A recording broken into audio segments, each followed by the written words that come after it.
Welcome back to commerce educators. आज finally जो अपना सेमी फाइनल लॉ है पेपर नंबर 13 वो हो चुका है। आज की वीडियो में हम लोग डिस्कस करने वाले हैं जो अपना पेपर है उसका क्या लेवल था, कैसा पेपर था, एमसीक्यू के क्या सोल्यूशंस होंगे, लॉन्ग जो आपके क्वेश्चंस आए थे उसके क्या सोल्यूशंस होंगे। सबसे पहले अगर हम लोग डिस्कस करें कि आपका पेपर का लेवल कैसा था। देखो, आपका जो पेपर है उसमें काफी सारे केस स्टडी बेस्ड क्वेश्चंस भी आए हैं और मैं ये बोलूंगी कि पेपर का लेवल जो है वो मॉडरेट है। ठीक है, थोड़ा सा पैटर्न चेंज है बिकॉज इस बार इकोनॉमिक लॉज में से भी केस स्टडी बेस्ड क्वेश्चंस आए हैं, जो कि नॉर्मली हम लोग देखते हैं कि इकोनॉमिक लॉज में से डायरेक्ट क्वेश्चंस ही आते हैं, लेकिन स्टिल जो भी आपके केस स्टडी बेस्ड क्वेश्चंस है, जैसे कंपटीशन एक्ट में केस स्टडी बेस्ड क्वेश्चन दे दिया, ठीक है, फेमा का एक थोड़ा सा केस बेस्ड क्वेश्चन आया है, लेकिन वो क्वेश्चंस ऐसे नहीं है, बहुत ज्यादा डिफिकल्ट क्वेश्चन नहीं है। अल्टीमेटली पूछा आपसे डायरेक्ट ही आंसर है, बट थोड़ा सा घुमा के उसको केस स्टडी फॉर्मेट में पूछा है। पेपर जो था वो एवरेज था, मॉडरेट था, अच्छा ही था। और इसके अलावा मैंने आपको ऑल्सो बहुत सारे केस स्टडीज की प्रैक्टिस कराई थी, तो आई होप आपको प्रॉब्लम नहीं आई होगी और आपको सारे जो आंसर्स है वो अच्छे से आ गए होंगे। और हम एमसीक्यूज की बात करें तो आप ये मानो एमसीक्यूज तो आपके सारे के सारे एमसीक्यूज जो है वो एकदम सिंपल आया है। मुझे लगता है कि बहुत सारे बच्चों के एमसीक्यू में 30 आउट ऑफ 30 आ सकते हैं बिकॉज काफी सिंपल एमसीक्यूज आए हैं। ठीक है, चलो जल्दी से हम लोग बिगिन कर लेते हैं बिकॉज उसके बाद में हमें नेक्स्ट पेपर का भी प्रिपरेशन करना है। तो विदाउट वेस्टिंग एनी टाइम जो अपने एमसीक्यूज है उसके हम लोग आंसर्स पे आ जाते हैं। देखो, सबसे पहले अगर हम लोग डिस्कस करें तो मैंने आपको बताया था कि जो है आपके केस स्टडी एक गिवन है फर्स्ट क्वेश्चन में और उसके अकॉर्डिंग आपसे कुछ एमसीक्यूज जो है वो पूछे हुए हैं। देखो, सबसे पहले क्या बोला है यहाँ पे, अपना क्या क्वेश्चन है, हाईवे लिमिटेड एक ट्रांसपोर्ट कंपनी है जो कि ट्रांसपोर्ट प्रोवाइड कर रही है to government departments of Bihar, West Bengal. Each of the 3 state governments hold, अब शेयर होल्डिंग बताई हुई 15% शेयर्स इन द कंपनी है, हर एक स्टेट गवर्नमेंट के पास में 3 स्टेट गवर्नमेंट्स है। कंपनी ने अपॉइंट किया मिस्टर परिमल, सीए है, by or as stat auditor. Basically यहाँ पे क्या बोला है कि कंपनी ने इसको अपॉइंट किया है for financial year 24-25 as a stat auditor. Remuneration fix हुई थी 2 लाख, ठीक है, but some members opposed it stating that the approval of CAG, controller and auditor general का अप्रूवल रिक्वायर्ड था, ऐसा कुछ मेंबर्स ने बोला। एंड क्या बोला यहाँ पे, रेजोल्यूशन भी स्पेशल रेजोल्यूशन ORQ SR पास होना चाहिए। ठीक है, देन उसका टेन्योर बताया हुआ है 31 मार्च 25, लेकिन ड्यू टू सम प्रॉब्लम्स उसने रिजाइन कर दिया ऑन 15 जनवरी 2025, मतलब उसने पहले ही रिजाइन कर दिया और बोर्ड ने एक दूसरे ऑडिटर का अपॉइंटमेंट किया ऑन 25 जनवरी। ओके, अब इसके बेसिस पे हमें कुछ जो है वो क्वेश्चंस के आंसर्स यहाँ पे देने होंगे। ठीक है, चलो अब देखो, सबसे पहले यहाँ पे क्या बोला है, फर्स्ट ऑडिटर ने आरओसी को इन्फॉर्म नहीं किया और ना ही उसने ADT 3 फॉर्म यहाँ पे फाइल किया। तो आपको याद होगा हम लोगों ने अपना जो सेक्शन 140 है वो पढ़ा है जिसमें ऑडिटर का रेजिग्नेशन आता है। तो वहां पर हम लोग पढ़ते हैं कि जो ऑडिटर होता है उसे कंपनी को और आरओसी को इंटीमेट करना होता है। अब उसने अगर यहाँ पे नहीं किया है तो उसके ऊपर पेनल्टी आएगी। ठीक है, अब देखो हो सकता है कि बहुत सारे बच्चों को पेनल्टी याद नहीं भी हो सकती है, तो एक ये थोड़ा सा हम कह सकते हैं पेनल्टी बेस्ड क्वेश्चन आ गया। तो इसका आंसर जो है वो आपका फर्स्ट वाला होगा कि 50,000 की उसके ऊपर पेनल्टी, और अगर कंटिन्यूइंग डिफॉल्ट होगा तो 500 rupees per day subject to maximum rupees 2 lakh. तो ये उसका जो है पेनल्टी अमाउंट रहेगा। तो आपका जो फर्स्ट वाला ऑप्शन है, ऑप्शन नंबर ए, वो करेक्ट हो जाएगा। नेक्स्ट आ जाते हैं, अब से जितने भी सारे एमसीक्यूज है वो सारे एकदम बेसिक और इजी है। सेकंड देखो क्या बोला, जो न्यू ऑडिटर है, ठीक है, नया वाला, he owes to the company rupees 2 lakh. इसका मतलब यहाँ पे जो है लोन वोन लिया उसने कंपनी से 2 लाख रुपए का। अब आपको बताना है कि क्या वो एलिजिबल है टू बी अपॉइंटेड। अब अगर आपको याद हो डिस्क्वालिफिकेशन हम लोगों ने पढ़ी है, तो उसमें जो हमने फोर्थ वाला पॉइंट पढ़ा था उसमें हमने 3 पार्ट्स पढ़े थे। ठीक है, तो उसमें आपको याद होगा हमने पढ़ा है जो फोर्थ वाले पॉइंट का सेकेंड वाला पार्ट, उसमें हम लोग पढ़ते हैं इनडेटनेस। तो इनडेटनेस की हमें लिमिट गिवन है जो कि है 5 लाख। ठीक है, अब 5 लाख की जो लिमिट है इसका मतलब अगर उससे ज्यादा वो एक्सीड करेगा तब तो वो डिस्क्वालिफाइड होगा, बट यहाँ पे तो जो इंडेटनेस है वो 2 लाख की ही है, इसका मतलब वो विद इन द लिमिट है। तो वो डिस्क्वालिफाइड होगा क्या, नहीं, वो डिस्क्वालिफाइड नहीं होगा। इसका आंसर आ जाएगा ए। जो थ्रेशोल्ड लिमिट है अपनी, जो अपनी थ्रेशोल्ड लिमिट है वो कितनी है, 5 लाख की लिमिट है, इसीलिए यहाँ पे तो उसकी इंडेटनेस कितनी है, 2 लाख ही है, तो वो कंटिन्यू कर सकता है क्या, एब्सोल्युटली वो कंटिन्यू कर सकता है।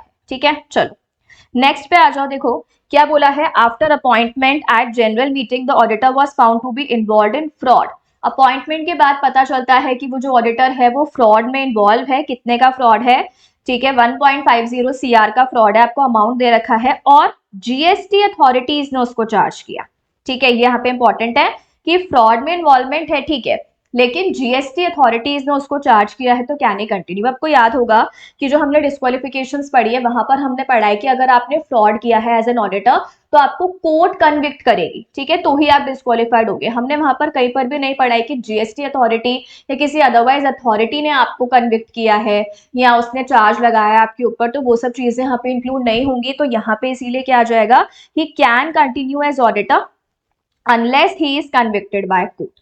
तो इसका आपका ऑप्शन नंबर बी करेक्ट हो जाएगा कि जब तक कोर्ट उसको कन्विक्ट नहीं कर रहा है तब तक ही कैन कंटिन्यू। नेक्स्ट पे आ जाओ, mister Parimal has not completed his audit and not sign the balance sheet. अब हमने पढ़ा ही था कि जो पहले वाला ऑडिटर था परिमल, उसने ऑडिट कंप्लीट नहीं की है, उसने पहले ही रिजाइन कर दिया था, तो ऑब्वियस सी बात है उसने ऑडिट रिपोर्ट जो है वो नहीं बनाई है, बैलेंस शीट साइन नहीं करी है, वो सारी चीजें अभी नहीं हुई है, पूरी कंप्लीट नहीं हुई है, दैट मीन्स उसकी ऑडिट।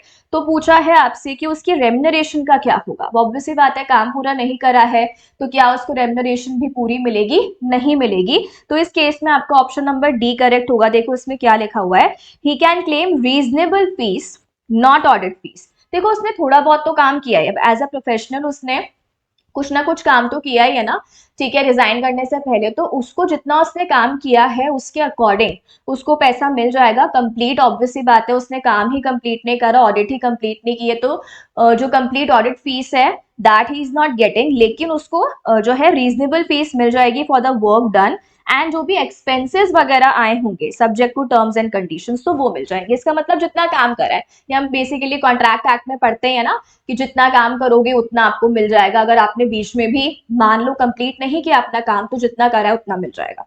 तो इसीलिए इसका आ जाएगा आपको ऑप्शन नंबर डी। नेक्स्ट आ जाओ, नेक्स्ट देखो क्या है। अब ये जो अपने 1 to 4 है वो जो केस स्टडी थी उसके अकॉर्डिंग थे, अभी आपके नॉर्मली जो एमसीक्यूज है वो आएंगे। देखो फिफ्थ वाला जो है आपका सेक्शन 241 में से आया था, मैंने आपको बताया था सेक्शन 241, 244, 245 जो अपना ऑपरेशन मिसमैनेजमेंट वाला चैप्टर है, ये सब लिमिट्स इंपॉर्टेंट है, मैंने आपको कहा था इसको अच्छे से याद करना। तो यहाँ पे आपको लिमिट्स दे रखी है, ठीक है, कि 241 में जो मेंबर्स अप्लाई कर सकते हैं लिमिट्स हमें सेक्शन 244 में गिवन थी, है ना, कि कितने लोग हैं जो 241 में अप्लाई कर सकते हैं। तो बेसिकली यहाँ पे आपको सारी लिमिट्स दे दी है ना। हमने पढ़ा था company having share capital not less than 100, ठीक है, और not less than 1/10 of the total number of members whichever is less, ये अपनी फर्स्ट लिमिट थी। इसके अलावा क्या था, any members holding not less than 1/10 of the issued share capital, ये दो लिमिट थी। हैविंग शेयर कैपिटल में, नॉट हैविंग में आपको याद होगा नॉट लेस देन 1/5। इसका मतलब ये सारे ही लिमिट्स हैं, ठीक है। तो इसीलिए ऑप्शन नंबर 4 मतलब यहाँ पे आएगा एनी ऑफ द अबव। तो एनी ऑफ द अबव आपको कहां पर गिवन है, डी में गिवन है ओनली 4, ठीक है। तो इसीलिए इसका जो आंसर हो जाएगा वो क्या हो जाएगा, ओनली 4। चलो नेक्स्ट आ जाओ, एकदम डायरेक्ट क्वेश्चन है, ये आपके मॉड्यूल में भी था। देखो क्या बोला है, ambition INC is a company which is registered in US, US में ही रजिस्टर्ड है और यूएस में ही बिजनेस कर रहे हैं, दैट मीन्स इंडिया में कुछ भी नहीं है। तो क्या हम इसे फॉरेन कंपनी बोल सकते हैं। आपको याद होगा इंडिया में जो फॉरेन कंपनी की डेफिनेशन हम लोग पढ़ते हैं एज पर कंपनीज एक्ट, तो उसके लिए इंडिया में प्लेस ऑफ बिजनेस होना इंपॉर्टेंट है, मतलब incorporated outside India but having a place of business in India. ये कंपनी है भी बाहर, काम भी बाहर कर रही है, इंडिया में it is not having any place of business, that is why हम यहाँ पे क्या कह सकते हैं कि फॉरेन कंपनी तो नहीं होगी। अब देखो इसमें यहाँ पे दो ऑप्शंस करेक्ट है, एक तो it is not a foreign company and दूसरा यहाँ पे आपको बताया it will be a foreign company once it starts its business in India. तो इसीलिए इसका जो ऑप्शन हो जाएगा वो हो जाएगा डी, बी और सी दोनों ही करेक्ट है। चलो नेक्स्ट आ जाओ, देखो नेक्स्ट आपको यहाँ पे गिवन है अंडर आईबीसी, जहां पे एक्सटेंशन ऑफ टाइम रिक्वेस्ट करते हैं, तो जो सीआरपी का प्रोसेस है shall be completed with in a period of dash days. अब ये जो क्वेश्चन है ना, ये आपके स्टडी मैट में मॉड्यूल में गलत आंसर दे रखा है इसका, ठीक है। देखो आपको याद होगा नॉर्मली हमें जो डेज मिलते हैं वो कितने मिलते हैं 180, और इसके बाद में जो हमें एक्सटेंशन मिल सकता है वो कितना मिल सकता है 90 का। तो दैट मीन्स इन दोनों को प्लस करके इसका आंसर क्या आ जाएगा 270, ठीक है। तो इसीलिए इसका ऑप्शन ए आएगा 270 डेज। स्टडी मैट में ये गलत है आई थिंक, है ना। चलो नेक्स्ट आ जाओ, अगेन स्टडी मैट का क्वेश्चन है, कॉर्पोरेट गवर्नेंस रेटिंग्स ये कौन करता है, बहुत ही बेसिक सी बात है, क्रेडिट रेटिंग एजेंसीज, ठीक है। तो इसका जो ऑप्शन है 3 ओनली, मतलब इसका डी आ जाएगा क्योंकि ये कौन कर रहा है, क्रेडिट रेटिंग एजेंसीज, तो 3 ओनली आ जाएगा। चलो नेक्स्ट आ जाओ, नेक्स्ट है कौन सा, which of the following would not amount to sustainable development activity. Again direct question है, अपने एमसीक्यू बैंक में ये सारे क्वेश्चन जो हैं अभी जो आ रहे हैं वो सारे के सारे क्वेश्चन इंक्लूडेड थे, तो अगर आपने प्रॉपरली एमसीक्यू बैंक पढ़ा होगा तो आई होप आपको ये सारे आते होंगे। तो उसमें हमने पैडी कल्टीवेशन किया था, देखो rain water harvesting, solar energy, plantation of sapling, ये सारी चीजें जो है ये तो होती हैं, लेकिन पैडी राइस कल्टीवेशन बेसिकली उसमें बहुत पानी लगता है, ठीक है, तो इसीलिए वो यहाँ पे इंक्लूड नहीं होगा, तो इसका ऑप्शन क्या आ जाएगा, ऑप्शन नंबर सी। नेक्स्ट आ जाओ, mister Jyoti Ranjan trading in refrigerator purchase some refrigerators but has not paid the amount. ठीक है, उसने क्या करा, बहुत सारे रेफ्रिजरेटर परचेज करे बट उसने पेमेंट नहीं करा, ठीक है, और वो जो थे ना वो क्या कह रहा है कि they were not for his personal use, मतलब उसने जो रेफ्रिजरेटर्स परचेज करे उसने पेमेंट नहीं करा, और यहाँ पे बताया हुआ है कि वो उसके पर्सनल यूज के लिए नहीं थे, मतलब वो ट्रेडर है तो वो रीसेल करेगा आगे जाके, तो आपको कॉम्पिटिशन एक्ट के अकॉर्डिंग बताना है कि क्या वो कंज्यूमर है या फिर नहीं है और क्या रीजन है। तो आपको याद होगा हमने कंज्यूमर की डेफिनेशन पढ़ी है, जहां पर हमने साफ साफ पढ़ा है कि कंज्यूमर के डेफिनेशन में वो पर्सन भी आएगा जो पर्सनल यूज के लिए ले रहा है जो गुड्स वगैरह को, और वो पर्सन भी आएगा जो कि पर्सनल यूज के लिए नहीं ले रहा है बट फॉर रीसेल ले रहा है। तो यहाँ पे इसने रीसेल के लिए लिया है, तब भी क्या ये इंक्लूड होगा, एब्सोल्युटली, ठीक है। तो देखो क्या बोला है, आपके ऑप्शन नंबर बी आएगा, as per competition act is a consumer because the purchaser of goods for resale or commercial purpose is also considered to be a consumer। तो ये हमने डेफिनेशन में पढ़ा हुआ है, तो इसीलिए the correct option is option number B। Next आता है debenture trustee. Debenture trustee basically हमने पढ़ा है, डिबेंचर ट्रस्टी को सेबी के पास रजिस्टर्ड होना जरूरी है, तो इसीलिए यहाँ पे इसका ऑप्शन डी आ जाएगा कि डिबेंचर ट्रस्टी कोई भी बन सकता है, बैंक है, ठीक है, पीएफआई वगैरह, एफआई वगैरह जो भी है, तो वो लेकिन क्या कंडीशन है, सेबी के पास रजिस्टर्ड होना इंपॉर्टेंट है, ठीक है, तो इसीलिए यहाँ पे क्या बोला, any entity registered with SEBI, है ना, तो इसका यहाँ पे option number D is correct. Next आ जाओ, एलिजिबल बोरोवर, हमने यहाँ पे लिमिट पढ़ी है ईसीबी की, है ना, ईसीबी जो है वो रेज करने के लिए ऑटोमेटिक रूट के लिए क्या लिमिट है अपनी, देखो यहाँ पे 750 मिलियन यूएस डॉलर्स हमने पढ़ा था, तो इसीलिए इसका ऑप्शन क्या आ जाएगा, ऑप्शन नंबर सी। नेक्स्ट आ जाओ, IRDA शेल विद इन कितने months, 9 months. Again direct question, ये सब स्टडी मैट के क्वेश्चन है, सब मैंने आपको एमसीक्यू बैंक में करवाए हैं, ठीक है। तो देखो क्या बोला है यहाँ पे, IRDA shall within 9 months after the close of financial year submit करेगा सीजी को एक report giving a true and full account, ठीक है, डायरेक्ट है। चलो नेक्स्ट आ जाओ, नेक्स्ट वाला क्वेश्चन आपके जो लास्ट अटेम्प्ट था उसमें भी आया हुआ था, in the course of doing business if on 1 March MSME जो है वो नेक्स्ट कैटेगरी में अगर जा रहा है, ठीक है, मतलब अगर जो एक एमएसएमई है, मान लो माइक्रो है, तो अभी वो स्मॉल में जा रही है या उससे मीडियम, मतलब नेक्स्ट कैटेगरी में जा रही है, तो उसको जो नॉन टैक्स बेनिफिट्स मिलते हैं वो 3 साल तक मिलते हैं, अगले 3 साल तक मिलते हैं, ठीक है, तो इसीलिए इसका आ जाएगा, it shall continue to avail all the non tax benefits for next 3 years. और last, under prevention of money laundering act scheduled offence जो होता है that is a predicate offence, direct है, हमने वहां पे जो मीनिंग वगैरह लिखा था क्लास में वहां पर हमने लिखा था। So with this we are done with all our MCQs, ठीक है, सो आई होप आपके सारे एमसीक्यूज जो है वो सही होंगे, ठीक है, एक हो सकता है पेनल्टी वाला जो फर्स्ट वाला है, उसके अलावा आई होप आपके बाकी सारे सही होंगे। तो मुझे नीचे कमेंट्स में बताओ कितने आए हैं आपके एमसीक्यू में आउट ऑफ 30। चलो इसके बाद में जल्दी से जो अपने लॉन्ग आंसर्स हैं उनको भी एक बार डिस्कस कर लेते हैं। ऑब्वियसली बात है डिटेल में हम नहीं जाएंगे, बट एक्चुअली क्या प्रोविजन आएगा एंड क्या कंक्लूजन होना चाहिए वो मैं आपको क्विकली एक्सप्लेन कर देती हूँ। देखो सबसे पहले यहाँ पे क्या बोला है, mister Jhunjhunwala propose the name of mister Danpat as a director not liable to retire by rotation in Veda limited and submitted a notice in writing along with the deposit of ₹1 lakh, ठीक है। अब यहाँ पर आपको ये बताना है कि validity of this proposal in the following situations. अब सबसे पहले तो आपको ये आइडेंटिफाई करना होगा कि भाई ये जो है कौन सा सेक्शन है, जो है कौन सा प्रोविजन लग रहा है इसके ऊपर। तो यहाँ पे हमने एक सेक्शन नंबर 160 किया था कंपनीज एक्ट में, ठीक है।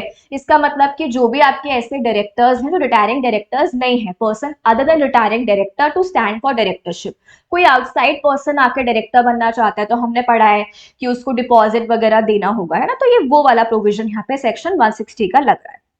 तो सबसे पहले तो आपको ये आइडेंटिफाई करना था।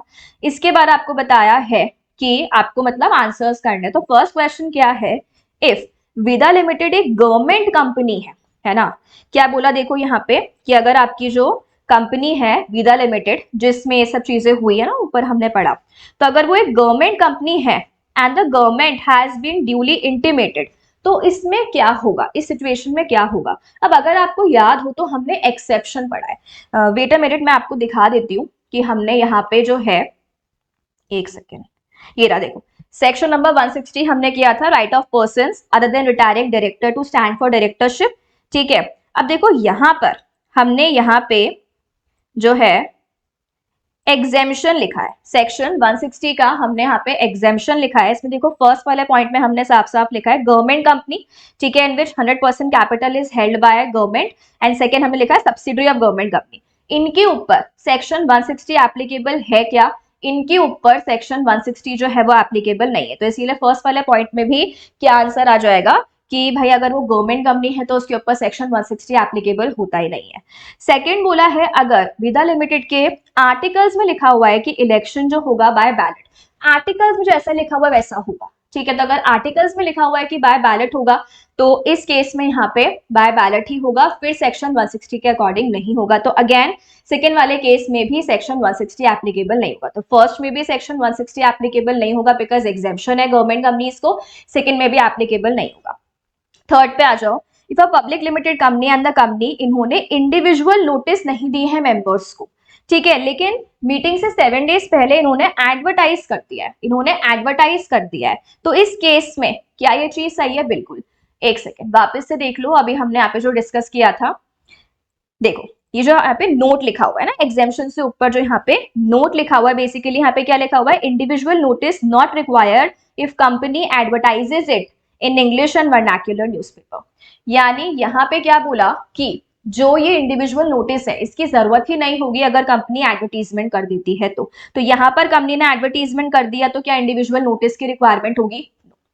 चलो नेक्स्ट क्वेश्चन आ जाओ। नेक्स्ट क्वेश्चन जो है ये आपका डिपॉजिट्स वाला जो चैप्टर है उसमें से आया है, ठीक है। मैंने आपको बताया भी था कि डिपॉजिट्स वाला जो प्रॉपर इंपॉर्टेंट है उसके सेक्शन जो है अपने स्टार्ट हो रहे हैं 73 से लेकर 76 तक, वो सारे इंपॉर्टेंट है, ठीक है। तो उसमें से आपका एक क्वेश्चन आया, देखो कौन सी कंपनी है, पब्लिक लिमिटेड कंपनी है और उसकी आपको फिगर्स वगैरह गिवन है, paid up capital, general reserve, SPR, ठीक है, टर्म लोन, टर्नओवर। अब company proposes to invite public deposits of different tenures, ठीक है, ranging from 3 months to 36 months, ठीक है। पब्लिक से डिपॉजिट लेना चाह रही है और आपको टेन्योर गिवन है 3 to 36। अब पहले तो आपको ये याद आ गया होगा कि नॉर्मली ये 3 to 36 नहीं होता है, 6 to 36 होता है, करेक्ट, लेकिन एग्जेम्पशन है। चलो आगे देखते हैं। अब देखो यहाँ पे फर्स्ट क्वेश्चन क्या है, is the company eligible to invite public deposit. इसका मतलब क्या वो कंपनी पब्लिक से डिपॉजिट ले सकती है? अब आपको पता होगा पब्लिक से डिपॉजिट लेने के लिए सबसे पहले वो जो कंपनी है उसका एलिजिबल पब्लिक कंपनी होना बहुत इंपॉर्टेंट है, उसके लिए हमने लिमिट्स पढ़ी है, ठीक है। अब आपको अगर लिमिट्स याद होगी, देखो यहाँ पे हमने पढ़ा था एलिजिबल कंपनीज जो अपनी होती है, तो एलिजिबल कंपनी पब्लिक कंपनी होनी चाहिए, ठीक है, पब्लिक कंपनी होनी चाहिए जिसमें नेटवर्थ मिनिमम कितनी होनी चाहिए, 100 करोड़, या फिर टर्नओवर मिनिमम कितना होना चाहिए, 500 करोड़, ठीक है। तो ये आपका लिमिट है। अब देखो यहाँ पे हमें चेक करना है, तो बेसिकली हमें नेटवर्थ डायरेक्टली गिवन नहीं है, वो हमें यहाँ पे इसको कैलकुलेट करना होगा ऐड करके, बट हमें टर्नओवर गिवन है, ठीक है। तो दोनों में से मैं बताया एक ही लिमिट पूरी होगी और है एक लिमिट भी पूरी होगी तब भी अपना काम हो जाएगा। तो टर्नओवर की लिमिट तो पूरी हो गई, 500 से एक्सीड कर ही रहा है, तो दैट मीन्स ये पब्लिक से डिपॉजिट ले सकती है क्योंकि ये एलिजिबल पब्लिक कंपनी है, ठीक है। इसके बाद आपको यहाँ पे पूछा सेकंड क्वेश्चन, लिमिट क्या है, acceptance of deposit from public. अब आपको याद होगा लिमिट्स भी हमने पढ़ी है, देखो अभी यहाँ पे लिमिट्स की अगर हम लोग बात करें तो मेंबर से वो कितना ले सकती है, मैक्सिमम 10%, और पब्लिक से वो कितना ले सकती है, मैक्सिमम 25%। तो सेकंड क्वेश्चन में आपसे पब्लिक का पूछा है, ठीक है, तो आपको लिख देना है मैक्सिमम 25%, और क्या वो डिपॉजिट ले सकती है फॉर लेस देन 6 मंथ्स, तो लेस देन 6 मंथ्स के लिए ले सकती है क्या, बिल्कुल। 3 मंथ्स का जो है मिनिमम वो हो सकता है, लेकिन उसके लिए अगेन हमने पढ़ा है कि आपको यहाँ पे एक लिमिट है, वो लिमिट के विद इन ही आपको लेना होगा, ठीक है। क्या है, अगर आपकी जो डिपॉजिट्स है वो मैक्सिमम 10% होते हैं, देखो ये भी हमने यहाँ पे लिखा हुआ है नेक्स्ट टॉपिक में, टेन्योर की नॉर्मली 6 मंथ्स होता है, मैक्सिमम 36, मिनिमम 6, लेकिन यहाँ पे ले सकती है फॉर मिनिमम 3 months। अगर क्या बोला, amount of deposits is maximum 10% of aggregate, 10% होगा अगर maximum of paid up and FR, तो वो 3 महीने के लिए ले सकती है, अदरवाइज वो नहीं ले सकती है। ठीक है, तो ये आपको यहाँ पे एक्सप्लेन करना था। मेंबर की लिमिट आप लोग यहाँ पे लिख ही दोगे थर्ड क्वेश्चन में, मैक्सिमम 10%। ठीक है, और पब्लिक और मेंबर से टोटल कितना ले सकती है, मैक्सिमम 35%। तो ये तो लिमिट्स है, प्रोविजंस है, अब आपको यहाँ पे प्रॉपर कैलकुलेट करके दिखाना होगा यूजिंग दीज वैल्यूज। ठीक है, तो आई होप आपको जो है ये कैलकुलेशन जो है वो तो आ गया होगा। अगर आपको लिमिट्स आती है तो कैलकुलेशन तो सिंपल ही था। चलो नेक्स्ट क्वेश्चन पे आ जाओ। देखो नेक्स्ट क्वेश्चन क्या बोला है, एक पब्लिक कंपनी है, उसको अर्जेंट बोर्ड मीटिंग बुलानी है, मतलब शॉर्टर नोटिस की बात हो रही है। डायरेक्ट क्वेश्चन है ये, क्वेश्चन मैंने आपको जो इंपॉर्टेंट क्वेश्चंस करवाए थे, ठीक है, उसमें भी करवाया था, अपने क्वेश्चन बैंक में इंक्लूडेड है। क्या शॉर्टर नोटिस पे हो सकती है? बिल्कुल। क्या इंडिपेंडेंट डायरेक्टर के बिना भी हो सकती है? क्या हाँ, लेकिन रेटिफाई करवाना पड़ेगा बाद में। और अगर वीडियो कॉन्फ्रेंसिंग के थ्रू हुई है तो वेन्यू क्या होगा, जो बेसिकली नोटिस और मिनट्स वगैरह में मेंशन है वो होगा। तो ये डायरेक्ट क्वेश्चन है, आपको आता होगा।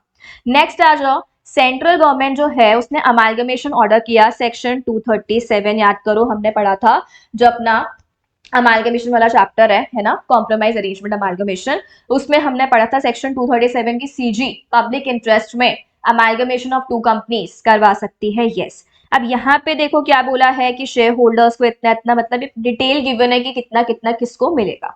2 share holders have objected the amalgamation. क्या बोला है उन्होंने, ऑब्जेक्शन रेज करके कि हमें अमालगमेशन से दिक्कत है बिकॉज जो कॉम्पेंसेशन हमें मिली है दैट इज अनसैटिस्फैक्टरी। सिंपल सा था, अगर आपकी कॉम्पेंसेशन अनसैटिस्फैक्टरी है तो आपके पास क्या रेमेडी अवेलेबल थी, आप अपील लगा सकते हो टू ट्राइब्यूनल। ठीक है, तो अपील टू ट्राइब्यूनल की आपके पास में रेमेडी है। देखो ये अपना सेक्शन 237, ठीक है, और ये सेक्शन 237 में यहाँ पर हमने पढ़ा था कि भाई कॉम्पेंसेशन मिलेगा, और किसी भी पर्सन को अगर कॉम्पेंसेशन से दिक्कत है तो वो अपील लगा सकता है ट्राइब्यूनल को विद इन 30 डेज। ठीक है, चलो तो ये आपको यहाँ पे लिखना है। एनसीजी का ऑर्डर का क्या इंपैक्ट होगा, क्या इफेक्ट होगा, that shall be final and binding on the parties. Next आ जाओ, नेक्स्ट देखो क्या बोला है। अगेन जो ये बोर्ड मीटिंग वाला क्वेश्चन है, ऐसा सिमिलर क्वेश्चन हम लोगों ने अपने क्वेश्चन बैंक में किया है। एक अनलिस्टेड पब्लिक कंपनी है, उसका आरओ चेन्नई में है, 8 बजे मीटिंग चालू हुई है रात के संडे को 5 जनवरी एट ताज पैलेस मुंबई। ओके, अब आपको ये बताना है, अच्छा टोटल स्ट्रेंथ गिवन है 14 डायरेक्टर, जिसमें से 2 पोजीशंस वेकेंट है, तो हम जो कोरम वगैरह कैलकुलेट करेंगे वो 14 के अकॉर्डिंग नहीं बल्कि 12 के अकॉर्डिंग करेंगे, बिकॉज 2 पोजीशंस वेकेंट है तो आपको पता होगा वो काउंट नहीं होता है। नाउ आपको बताना है वैलिडिटी वगैरह। हाँ, बोर्ड मीटिंग में तो कोई प्रॉब्लम ही नहीं है, एजीएम वगैरह में हमें बहुत दिमाग लगाना होता है कि ये सही है कि सही नहीं है। बोर्ड मीटिंग में कोई भी प्लेस, कोई भी टाइम, कुछ भी हो सकता है, संडे को भी हो सकती है, नो इशू। अच्छा, क्या बोला, जो डायरेक्टर लंदन में है उसको नोटिस कैसे जाएगा, ऑब्वियस सी बात है, क्या आप कबूतर भेजोगे? नो, कैसे जाएगा, इलेक्ट्रॉनिक। नेक्स्ट क्या बोला है, अब कोरम का पूछा है यहाँ पे कि 7 डायरेक्टर्स आए हैं, 3 इन पर्सन, 2 फ्रॉम भोपाल और ये लंदन थ्रू वीडियो कॉन्फ्रेंसिंग, तो टोटल 7 है, तो आपको कोरम निकाल देनी है। 12 थे, 12 का 1/3 निकाल लोगे, 4 और 2 विच एवर इज हायर, 4, 7 आए हैं, बढ़िया बात है, कोरम इज प्रेजेंट। इसके बाद क्या बोला है यहाँ पे, 5 मिनट के बाद 3 डायरेक्टर्स जो थे उनका कनेक्शन इंटरप्ट हो गया, डिस्टर्ब हो गया, तो वो चले गए, कोई बात नहीं है, कोरम तो स्टिल प्रेजेंट है ना, तो 4 डायरेक्टर्स अभी भी है ना टोटल, तो कोरम अभी भी प्रेजेंट है, तो इसीलिए कोई प्रॉब्लम नहीं है, आपको लिख देना है। चलो नेक्स्ट एक क्वेश्चन है, देखो क्या बोला है यहाँ पे, यूनाइटेड सोशल सर्विसेज लिमिटेड एक कंपनी है जिसने जिसको 10 प्रोफेशनल्स ने बनाया है, कैपिटल वगैरह आपको बताया हुआ है कि सबने 1 लाख लगा, टोटल 10 लाख हो गया। ओके फाइन, कंपनी कंसल्टिंग और सपोर्ट सर्विसेज प्रोवाइड कर रहे हैं to NGOs and social sector organisations with the objective of earning only marginal profits. Okay भाई, फिर क्या बोला है, ऑफिस दिल्ली में है, ठीक है, लेकिन पैन इंडिया काम करना है, करेक्ट। नेक्स्ट क्या बोला है, whether the company can be treated as NPO merely based on its objects and intention, सिर्फ उसका ऑब्जेक्ट कि भाई वो एनजीओ को अपनी सर्विसेज वगैरह दे रही है और वो सब, क्या इस बेसिस पे हम उसे एनपीओ मान ले? क्या हमने यही पढ़ा है? नो, एनपीओ के लिए प्रॉपर प्रोसेस है, 3 हमने कंडीशंस पढ़ी है, वो कंडीशंस पूरी होगी then you have to apply to CG to get licence, वो सब कुछ होगा, है ना। और इसके अलावा प्रॉफिट भी कमा रहे हो, आपका कोई ऑब्जेक्टिव नहीं होना चाहिए प्रॉफिट वगैरह का, हमने पढ़ा डिविडेंड नहीं बांट सकते हो आप, वो सब चीजें प्रेजेंट होनी चाहिए, ठीक है। तो वो सब आपको लिखना है कि भाई प्रॉपर प्रोसेस होना चाहिए, है ना। और यहाँ पे लाइसेंस की जरूरत होगी, लाइसेंस की जरूरत होगी आपको, तो उसके लिए आपको प्रॉपर प्रोसेस की जरूरत है फॉलो करने की। वो 3 कंडीशंस के बाद में आप अप्लाई करो। फिर क्या बोला है, क्या उसको कन्वर्ट कर सकते हो? हाँ बिल्कुल कन्वर्ट कर सकते हो। उसके लिए आपको प्रोसेस एंड रिक्वायरमेंट्स यहाँ पे लिखना है। नेक्स्ट आ जाओ, देखो नेक्स्ट क्या बोला है यहाँ पे। नेक्स्ट क्वेश्चन तो मैंने आपको पता नहीं कितनी बार इंपॉर्टेंट मार्क करवाया है, और ये क्वेश्चन मैंने आपको लॉ में और ऑडिट, कॉस्ट ऑडिट जो आपका कल एग्जाम होगा उसके लिए भी इंपॉर्टेंट है। पिछली बार आपका ये वाला क्वेश्चन ऑडिट में आया था जून 25 में, इस बार आपका ये यहाँ पे आ गया फ्रॉड रिपोर्टिंग। वेरी इंपॉर्टेंट, वही वाली बात है, सीजी को रिपोर्ट करना अगर 1 करोड़ और मोर का फ्रॉड है, और अगर कम है तो बोर्ड को। ठीक है, तो यहाँ पे आपको पूरा प्रोसेस बताना है। डायरेक्ट क्वेश्चन आया है, प्री के 7 मार्क्स है, तो आई होप ये सबने सही किया होगा। नेक्स्ट हम लोग आते हैं, अगेन आईबीसी का डायरेक्ट क्वेश्चन आया है, प्रोविजन लिखने हैं for approval of resolution plan, again direct question. Next अपना क्वेश्चन आया है कॉर्पोरेट गवर्नेंस में से। अब देखो यहाँ पे आपको 3 चीजें लिखनी है। एनवीजी जो अपनी नेशनल वॉलंटरी गाइडलाइंस है पहले वाली, है ना, जिसके बाद में अपनी एनजीआरबीसी आई थी, तो आपको पुरानी वाली के बारे में थोड़ा सा एक्सप्लेन करना है। नेक्स्ट है sustainable development goal, UN guiding principal, ये सब जो थोड़े इंटरनेशनल वाले थे वो एक्सप्लेन करना है। And then finally NGRBC. ठीक है, तो ये थोड़ा सा थ्योरेटिकल, मतलब आपको थोड़े से पैराग्राफ फॉर्मेट में इसको लिखना होगा। तो ये आपका एक सीजी का क्वेश्चन आया। नेक्स्ट क्वेश्चन आपका आया है साइबर में से बीआई। मैंने अगेन आपको इंपॉर्टेंट मार्क करवाया था, टेस्ट में मैंने आपसे पूछा था। प्रोसेस आपको लिख देना है बीआई का, अगेन डायरेक्ट क्वेश्चन है। चलो नेक्स्ट आया है सेबी में से। सेबी के इंपॉर्टेंट क्वेश्चन जो मैंने आपको करवाए थे, वहां पर मैंने आपको एक क्वेश्चन करवाया था रेगुलेशन 6, है ना। देखो आपको क्या लिखना है, आईपीओ के टाइम पे जो कंपनी है उसको कुछ एलिजिबिलिटी पूरी करनी है। अब इसने खुद ही आपको हिंट दे दिया, net worth, net tangible assets, operating profit. अब ये सब चीजें हम कहाँ पढ़ते, रेगुलेशन 6 में, तो you need to explain that. ठीक है, नेक्स्ट आ जाओ। नेक्स्ट अपना कॉम्पिटिशन एक्ट में से आया है। अब कॉम्पिटिशन एक्ट का एक केस स्टडी आ गया। देखो क्या बोला, a reputed car manufacturer implemented a discount policy applicable to customers and instructed its dealers. देखो ये इंपॉर्टेंट पॉइंट है, उसने अपने डीलर्स को बोला not to offer any discounts beyond the prescribe limit, limit के बियॉन्ड जाकर कोई डिस्काउंट मत देना। देन उसने क्या बोला यहाँ पे, directed any dealership found selling और billing at discounted prices after a price increase would be deemed to have violated. Basically उसने मना कर दिया डिस्काउंट मत देना, और आगे जाके अगर कोई भी मिलता है पर्सन जो कि डिस्काउंट पे दे रहा होगा, तो ये माना जाएगा कि उसने क्या करा है, वोलेट करा है ना, जो सेलिंग नॉर्म्स वगैरह को है, और वो अनऑथोराइज माना जाएगा। तो बेसिकली हम यहाँ पे कह सकते हैं कि एक मैन्युफैक्चरर ने जो उसके आगे के डीलर्स होते हैं उनको बोला है कि आप मत करो, ठीक है, डिस्काउंट वगैरह मत दो। तो हम कह सकते हैं रीसेल प्राइस मेंटेनेंस एक तरीके से लगाया, और इसकी वजह से देखो अल्टीमेटली क्या बोला, अगर आप ये फॉलो नहीं करोगे तो आपके ऊपर पेनल्टीज वगैरह ये सारी चीजें आ जाएंगी, है ना। देखो आगे बोला हुआ है कि हम आपके साथ में काम नहीं करेंगे, सप्लाई रोक देंगे। तो बेसिकली इसकी वजह से कस्टमर्स पे इम्पैक्ट होगा, कंपटीशन पे इम्पैक्ट होगा, तो इसकी वजह से appreciable adverse effect on competition आएगा। ठीक है, तो ऑब्वियसली बात है कॉन्ट्रवेंशन हुआ है, तो वो आपको थोड़ा सा एलैबोरेट करके यहाँ पे लिखना होगा। चलो नेक्स्ट आ जाओ। नेक्स्ट आया फेमा में से, डायरेक्ट क्वेश्चन है। देखो फर्स्ट वाला तो कैपिटल अकाउंट ट्रांजैक्शंस लिखना है आपको, और 3 एग्जांपल देने हैं, बहुत ही बेसिक सिंपल डायरेक्ट क्वेश्चन। देखो सेकंड केस स्टडी में से पूछा है। देखो केस स्टडी क्या है, पीके सोनी एक सॉफ्टवेयर इंजीनियर था, इंडिया से था, बट वो यूएस चला गया और वहां पर वो रहा, 2010 में गया एंड 2024 तक वो वहीं था। During his stay he purchase a flat and some equity shares in a company, वहां पे उसने परचेज कर लिया, ठीक है, $1 लाख। एडिशनली कुछ इमूवेबल प्रॉपर्टीज परचेज करी उसने अपने वाइफ के नाम पे, ये सब चीजें। देन क्या बोला यहाँ पे कि वो डिमाइज हो गया, डेथ हो गया ड्यू टू हार्ट अटैक। तो वो ये कि उसके पास सारी प्रॉपर्टीज वगैरह जो है आ गई, और इस केस में आगे जाके क्या बोला है कि वो इंडिया आ गया वापस से, कि वो इंडिया में आके रहेगा डेथ के बाद में उसकी। ठीक है भाई, अब देखो क्वेश्चन क्या पूछा है, मिस्टर सोनी नाउ, अब वो क्या है, इंडिया का रेसिडेंट। बीच में वो क्या बन गया था, एनआरआई, अब वो क्या है, इंडिया का रेसिडेंट। अब वो कुछ आउटस्टैंडिंग जो उसके प्रॉपर्टीज वगैरह हैं, ठीक है, उसको बेच के वो आउटस्टैंडिंग ड्यूज वगैरह क्लियर करना चाहता है फॉरेन करेंसी में, from his foreign currency account held abroad. बाहर ही ड्यूज क्लियर करना है, और अकाउंट भी बाहर का ही है, पैसे भी बाहर का ही, तो क्या प्रॉब्लम है, फेमा अलाउ करता है। जब तुम्हारा सब कुछ बाहर का ही है, अब तुम आके इंडिया में अगर रेसिडेंट बन भी गए हो तब भी कोई प्रॉब्लम नहीं है, तुम्हारे जो भी बाहर के है वो तुम सेटल कर सकते हो, तो that is freely permissible under FEMA, no objections. ठीक है, तो कर सकते हो। चलो लास्ट क्वेश्चन, अगेन बहुत डायरेक्ट क्वेश्चन है, जो आपका मैंने टेस्ट लिया था वहां पर ही मैंने आपसे क्वेश्चन पूछा था। आपको आरबीआई का रोल लिखना है इन formulation of monetary banking and financial policies, एकदम जो डायरेक्ट डिटेल में आपको सारे पॉइंट्स लिख देने हैं आरबीआई के बारे में, रोल के बारे में बेसिकली। ठीक है, so with this we are done. जो अपना पूरा पेपर है वो अपना यहाँ पे हो गया है कंप्लीट। आई होप सबका जो पेपर है वो काफी अच्छा होगा। कमेंट्स में मुझे लिख के बताओ कैसा आपका पेपर हुआ है। ऑल्सो कल आपका जो पेपर है वो है सीएमईडी का, कॉस्ट एंड मैनेजमेंट ऑडिट।